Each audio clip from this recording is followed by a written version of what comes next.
Well, this is a book that not many people know about. They know about if you're not from the prairie or Prairie Born. But for all the prairie people who've been sending me comments, I wanted you to know that there is a wonderful book, and it's one of my favorite, except because it relates to Saskatchewan Centennial, which was 2005. It just has never picked up the momentum it should, and it's just a wonderful book, and I'm going to share it with you now. But before I do, I want you to know this: every page has a voice, so it's a chronological review of Saskatchewan through the years, right up to its birthday in 2005. Every page has a voice, and if you, the listener, can tell me what that voice is, the first person to email me and say, "Here are the voices in your book," I'll send you a copy, and I'll sign it for you. So again, let me give you an example.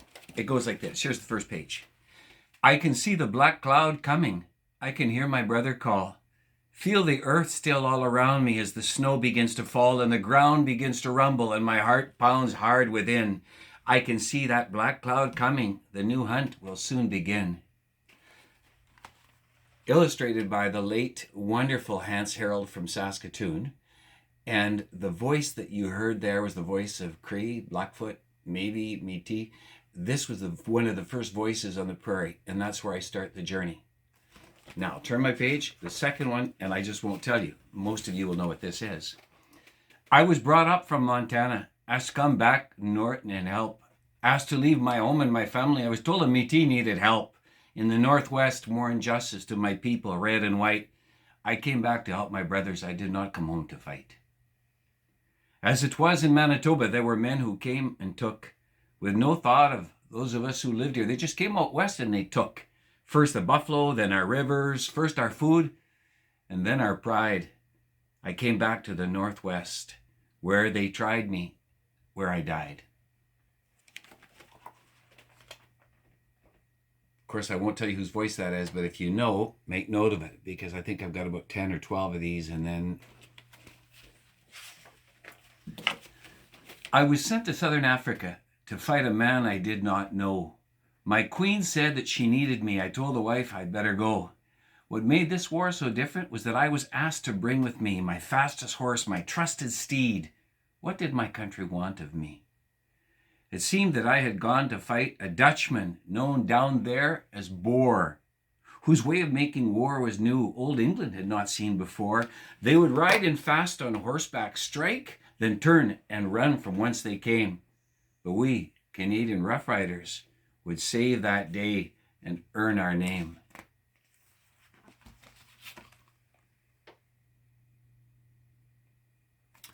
And the next voice. The West had a strange grip on me, the lure and wile of dangerous land, and I, a man of destiny. I'd head out west and I'd lend a hand. The railroad would soon follow me, but who to better set the scene? I'd scout and I'd find the perfect place. I'd buy that land and I'd lay my dream. Oh, I told him there was lots of water, wood abundant, all he'd need. The CP should pass right through here. I'd found the place and I'd sown the seed. The locals called it Pile of Bones, but names out here were all being changed. My friend MacDonald trusted me, and thus Regina came to fame. Who is that speaking? This drought will surely come to pass, this wind, this sun, this raging dust, these damn grasshoppers right from hell. No sign of rain, and yet in God we trust. Month to month and year to year, our farmlands have been blown away by wind and sun and by never-ending dust. Our homeland has been blown away. And yet, I thank God every day for the wife, the kids, the farm, the team. To not count one's blessings just wouldn't be right. I thank God every day He allows me to dream. And who is that speaking to me?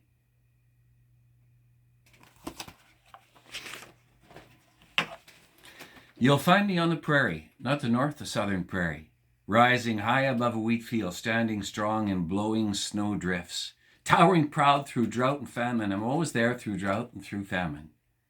But my days seem to be numbered as the landscape here is changing. I'm being taken down board by board, no more needed, board by board, sold for salvage, board by board. The landscape out here is changing.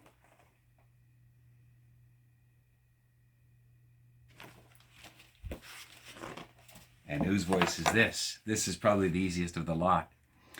Prairie folk have time to think. Through cold, dark winters, we sit and we think. We picture just how life could be, a better life for you and for me. We out here use common sense. We think of things that just make sense. Eat, sleep, fight the cold, care for our young, our sick, and our old.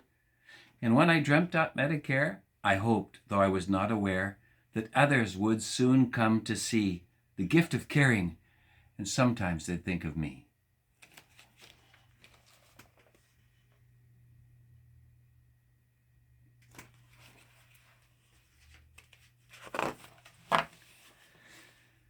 I'm home to wolf and mountain cat, northern pike and rainbow trout, bear, moose, deer, fox, badger too, though not a lot.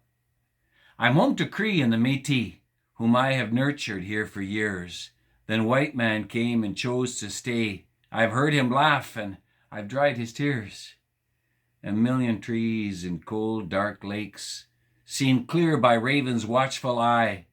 Clean rivers one wild run everywhere. I am the north, both earth and sky. I guess I kind of gave that one away, didn't I? We came west by tens of thousands, left our families and our homes. All this land was free for taking. We could make this place our own. We were Ukrainians, we were Dutch, most of Norway, so it seemed. Many came from the Slovakias. We all came with the same dream. We were German, we were Pole. Most were young, though some were old. Others came from Mother Russia, free and good land, we'd been told. With traditions and cultures, languages we'd not forsake. With religions, food, and dances, these vast prairies were here to take.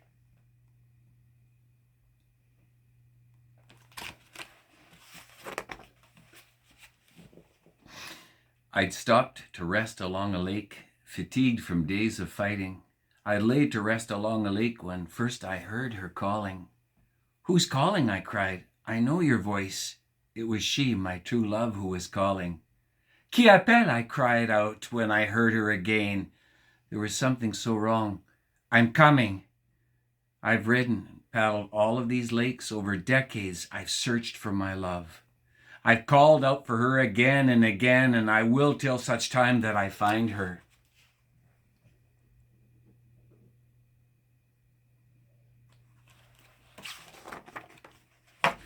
And to wrap it up, you can't think of Saskatchewan without thinking about winter. How hard life must have been back then in sod huts during those long, hard months of bitter cold and blowing wind, thick ice on every pond and lake. We'd never try to celebrate without thinking about winter. We're just as proud as any when we speak about our history. We're the birthplace of the Mounties, the Great War, the Depression, yet another war in Medicare, four Grey Cups, and much, much more. Yet ask us what Saskatchewan is, and we'll all tell you, it's winter.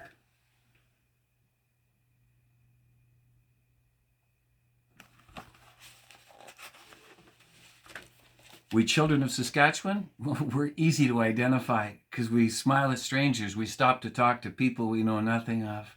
We open up our hearts and our homes to all who come knocking. We're what we are because of you, Saskatchewan.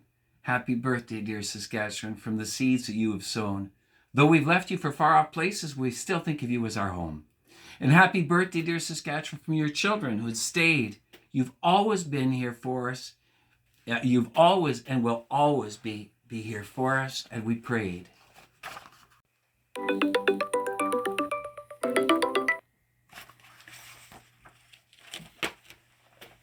I too count all my blessings. God has given me my share and more. Oil, potash, lakes, trees.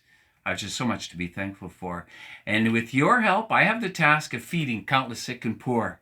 I'm the breadbasket of the entire world. It's a small opening to heaven's door. Like mothers the world over, I'm proud of all my children. The Cree, Blackfoot, Assiniboine, Riel, Tommy Douglas, John Diefenbaker, Judney, Sandra Schmerler. All of you. You've made Saskatchewan this so very proud on this day, my 100th birthday.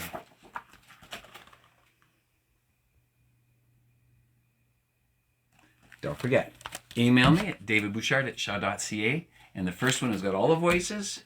I'll send you the book signed. Thank you.